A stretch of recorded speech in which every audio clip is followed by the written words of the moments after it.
how we prepare even a child get matched, and not only the child itself, but also be very sensitive to the feelings of the other children.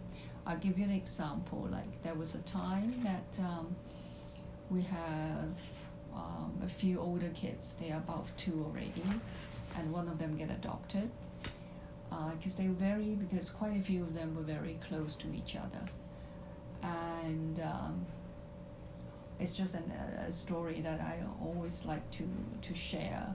It's very much like, okay, the child is, I think, is almost I think 2.5.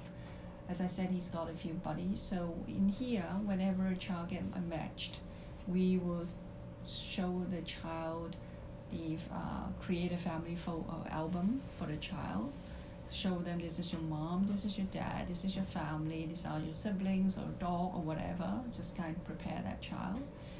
But also at the same time, this is a way of preparing the child to be adopted. And then before the child even meet the parents for the first time, if a child that we know that is a bit sensitive, we will bring the child down to kind of, okay, coming down here tomorrow, you'll be meeting your daddy and mommy. These are the people that you are actually seeing on this photo album. And also, not alone, not just like bringing the child who's going to meet the adoptive family, but also at times bringing the buddy of that child. It's almost like make that child feel like the child who probably it's like the buddy of the one going to be adopted. And also give that child some gift to say, okay, this is some candies that you can share to the adoptive parents. And it's like embracing this journey is not just about, like, say, for the child himself or herself to be adopted, but also prepare all the other kids who are actually very close to the one that's going to leave them.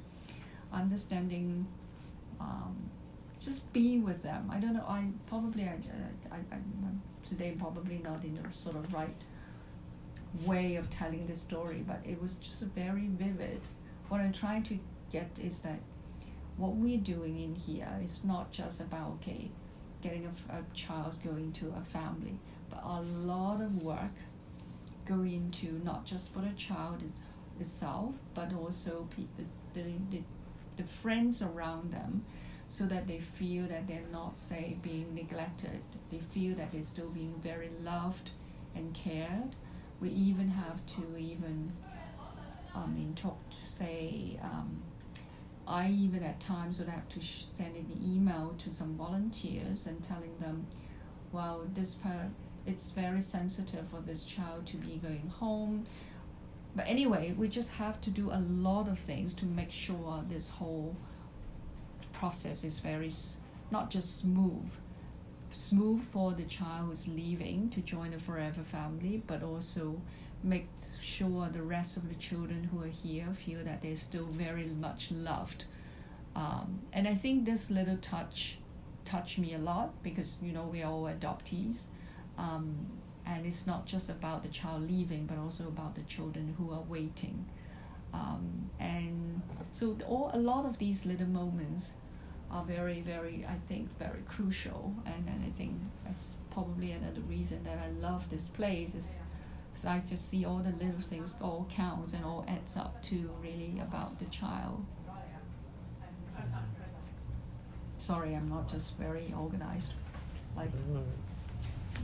So you might have noticed I did actually record that. It was